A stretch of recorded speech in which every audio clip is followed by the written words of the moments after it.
Imaginez, la Sicile, début des années 1900, une île perdue dans la Méditerranée, un soleil brûlant, et dans les ruelles sombres de Palerme, un secret que personne n'ose prononcer à voix haute.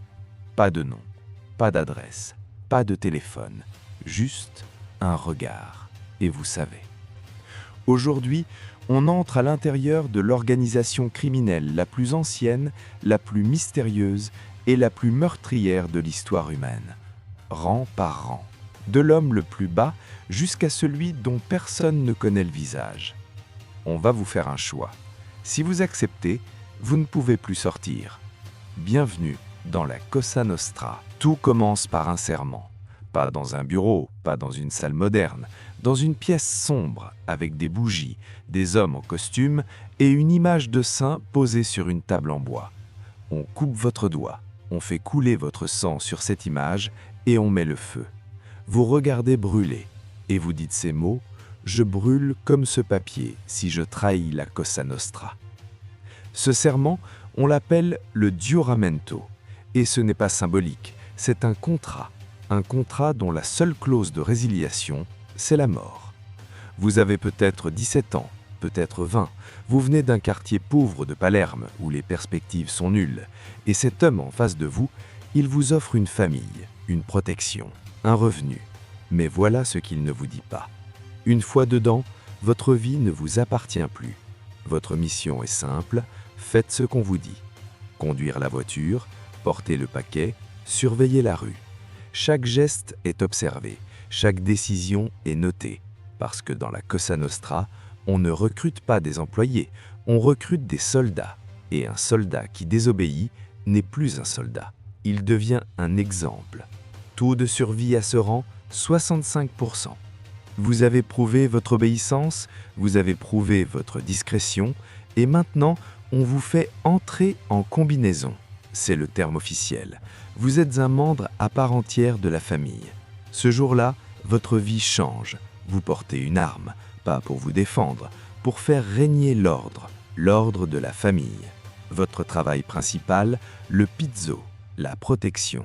Chaque commerce de votre zone, le boucher, le boulanger, le pharmacien, l'avocat, le juge, paie une somme mensuelle fixe. En échange, la famille les protège. Protège de qui? D'eux-mêmes principalement. En 1982, à Palerme, un courageux général de police nommé Carlo Alberto Dalla Chiesa refusa de plier. Il lança une guerre ouverte contre la Cosa Nostra. 3 mois après sa nomination, il fut assassiné dans sa voiture avec sa femme. Le message était clair, personne n'est intouchable, personne ne dit non au pizzo. Taux de survie, 50%. Vous avez 10 hommes sous vos ordres, 10 vies dont vous êtes responsable. Si l'un d'eux parle, c'est vous qui payez. Si l'un d'eux vole dans la caisse, c'est vous qui remboursez. Si l'un d'eux rate une mission, c'est vous qui répondez devant le boss. Ce rang s'appelle Capodecina, littéralement chef de 10. Et les règles ici sont gravées dans le marbre. Toucher à une femme mariée, interdit. Regarder la femme d'un autre membre, interdit. Trahir un frère, puni de mort. Mais voilà la règle la plus hypocrite de toutes, vendre de la drogue est officiellement interdit. La Cosa Nostra respecte les familles siciliennes, elle ne veut pas corrompre sa propre communauté. C'est ce qu'elle dit. Mais dans les années 70 et 80, la famille Corleone, la plus brutale de toutes, fit entrer des milliards de dollars de cocaïne aux États-Unis, via la Pizza Connection, un réseau de pizzerias américaines utilisé pour blanchir l'argent. Tout le monde vendait de la drogue, personne ne le disait. Taux de survie, 35%. Ce rang est unique. Vous ne portez pas d'armes, vous n'avez pas d'hommes sous vos ordres, et pourtant, vous êtes la personne la plus influente après le boss, parce que le boss vous consulte, surtout. La guerre ou la paix, vous répondez. Éliminer un rival ou négocier, vous conseillez. Admettre un nouveau membre ou le refuser, vous décidez. Le consigliere est la mémoire de la famille. Il connaît tous les secrets, tous les crimes, toutes les alliances, et c'est précisément pour ça qu'il est le plus en danger. Tommaso Buscetta était l'un des consigliere les plus respectés de l'histoire de la Cosa Nostra. En 1984, Après que la famille Corleone eut assassiné ses enfants, ses frères et ses amis, il prit une décision que personne n'avait osé faire avant lui. Il parla au juge Giovanni Falcone. Pendant des semaines, des mois, il livra les noms, les structures, les codes, les rituels. Le résultat, des centaines d'arrestations. Le maxi-procès de Palerme en 1986, 475 membres jugés en même temps. La plus grande opération anti-mafia de l'histoire. Tout ça à cause d'un seul homme qui décida de parler. Taux de survie, 25%. Vous contrôlez maintenant une région entière. Palerme-Est, Catane, Troppes, des milliers d'hommes vous obéissent directement ou indirectement.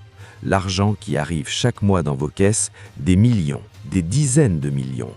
Marchés publics truqués, contrats de construction volés, trafic international de drogue, tout passe par vous. Mais voilà le paradoxe de ce rang. Plus vous montez, moins vous êtes libre. La police vous surveille, l'antimafia vous tible et vos propres alliés vous jalousent. La Grande Guerre sicilienne, de 1981 à 1983, est l'épisode le plus sanglant de toute l'histoire de la Cosa Nostra. La famille Corleone, menée par Toto Riina, décida d'éliminer tous ses rivaux internes. Plus de 1000 personnes furent tuées en 2 ans, des capos mandamento, des lieutenants, des soldats et leurs familles entières, des femmes, des enfants. Riina voulait le contrôle total, et il l'obtint sur des milliers de cadavres. Taux de survie, 15%. Et tout au sommet, une seule personne, le capo des capis, le boss des boss, Salvatore Toto Riina. Né en 1930 dans la petite ville de Corleone, oui, la vraie Corleone, celle qui inspira le parrain, condamné à mort à 19 ans pour un meurtre local et en fuite dès ses 25 ans, et pendant les 30 années suivantes, introuvable. La police italienne, l'Interpol, le FBI, personne ne put le localiser. Pourquoi ? Parce qu'il vivait à Palerme, en plein centre, dans un appartement ordinaire avec une fausse identité. Il sortait faire ses courses, il se promenait dans les parcs, ses voisins le saluaient le matin.